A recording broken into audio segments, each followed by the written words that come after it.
says, a bench warrant was requested. So Billy called him out this month because she was tuning in. And she says that he's here because we bench warrant him here. And that if y'all want him to go back, then we have to do a bench warrant return. But my question is, and because that's We why, bench warrant people here because people ask him to be bench warranted. We don't do it on our own, right? So someone has to ask us. So someone must have asked for the bench warrant. I believe it's prior attorney, because we're doing this pro bono because we were helping him with the immigration case, Okay. filed the bench warrant. But as So far we as, can do a return. yes, Judge, but as far as I know, like the court stated, he paid the bond, so there's no reason for him to be detained. I have no problem if he's returned. That's fine too. But it really, it's something that it seems to me that lately it's happening more than it should, and that's why we filed that writ. Lawyers ask us to do with when these things happen. So if someone wants a bond revoked so that they don't go to immigration, we do it. If someone wants to have a bond so they can go to immigration, we do it. I always do what defense lawyers ask with regard to this. So, And I'm aware of that, so Judge. someone asked them to be brought here. My feeling is so that they could take care of the case before he gets deported. That's what we normally do. So. I believe that was done before we were helping him with his immigration So- case. So what we'll do now is we can send him back when he gets back to immigration. Oh, That way, guys, you can make the He already bond. has a bond, yeah. Yeah, and I won't revoke it here. The only thing I'm going to ask you to do is that when you do make the bond over there, bring him here so we can do conditions. Yes, sir. And then we'll just keep it open until you guys are ready.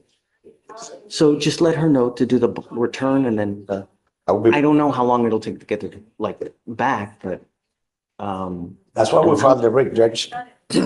hey Vic, Yes. when we do the return to go back there, how long does it take to get him back?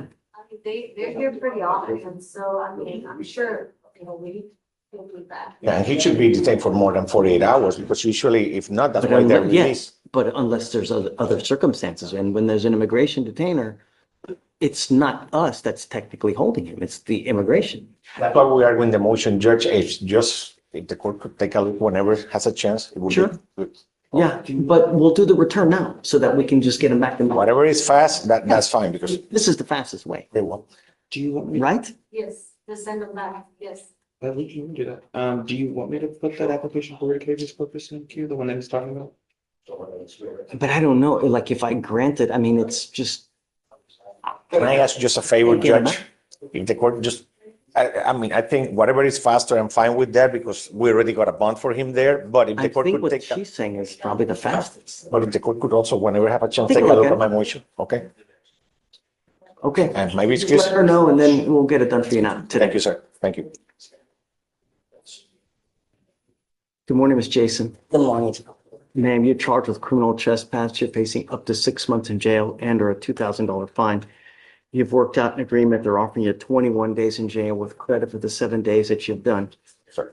You give up a lot of rights by entering into this agreement. You give up the right to a trial, right to compel witnesses to testify on your behalf, confront and cross-examine your accusers. If you're not a citizen, there are possible immigration consequences. You can be deported, excluded from the country, denied naturalization under federal law. You give up the right to appeal. Once you understand, Yes, is this what you want to do? yes, How do you plead to the offense of criminal trespass, ma'am? I'm guilty.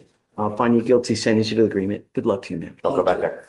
Thanks. All right, you're good. You got it. Thank you. Okay. Thanks, ma'am. Uh, Good morning, Mr. Sager. Sir, you're charged with driving while intoxicated. You're facing up to 6 months in jail and or a $2,000 fine. Essentially, you and the state have not been able to work out an agreement, so you're coming to me for punishment for purposes of this case that you want to end today. Is that right? Okay, pause here. New defendant, new drama. Mr. Sager. No plea bargain this time. When the judge says you're coming to me for punishment, that's courtroom language for buckle up, this could go either way.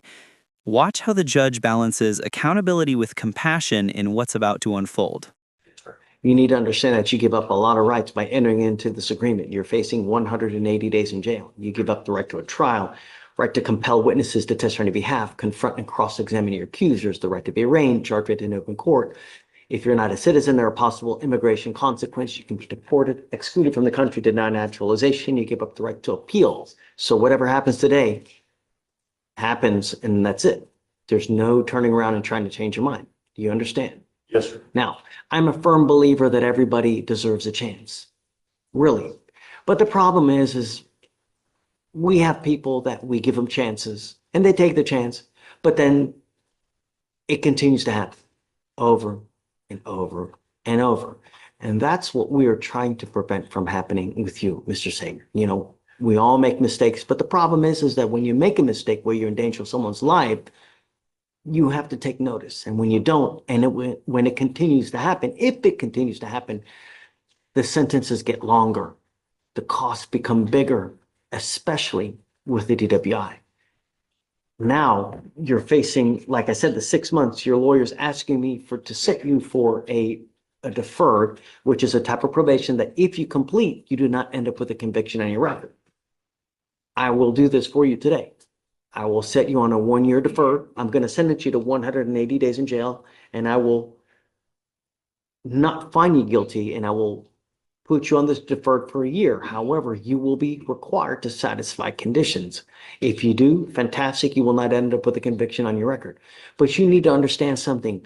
For all intents and purposes, if you're pulled over, an officer's going to see this. They're not going to give a rat's behind whether it's a deferred, whether it's a conviction, whether it's a dismissal. If they see that you have a prior DWI and they smell alcohol on you, it's probably not going to go well for you.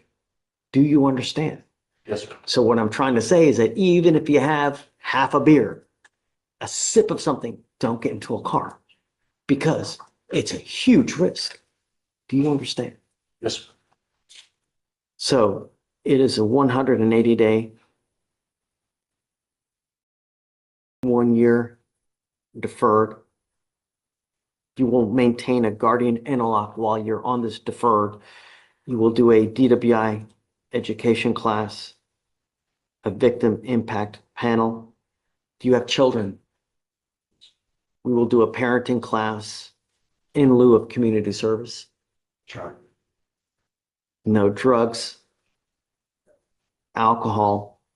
You will do what's called a TRAS to see if you need other conditions. If they assess other conditions, you must fulfill those conditions. No breath test refusal, meaning that if you're pulled over in a car, an officer asks you to submit a breath test, you must do it while you're on this probation. If you don't, you're in violation. If you violate this probation, I will issue a warrant for your arrest. We will have a hearing to see if you violated this. And as you see all the people that came out, you'll be dressed in orange. We're going to bring you back out. We're going to have a hearing to see if you violated. If you do, or if you did, you're looking at 180 days. Do you understand? Yes, sir. Do you mind running his license to see if it's eligible, please? Yes, Your Honor.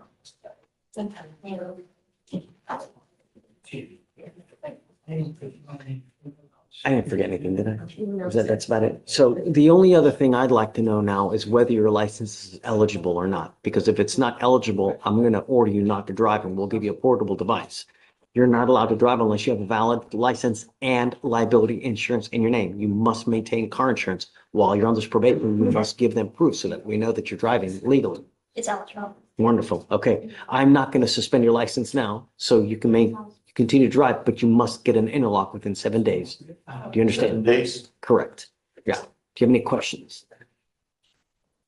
No, sir, not at this time. And the only other thing that I'm going to impart to you now is that DWI is huge business in Texas.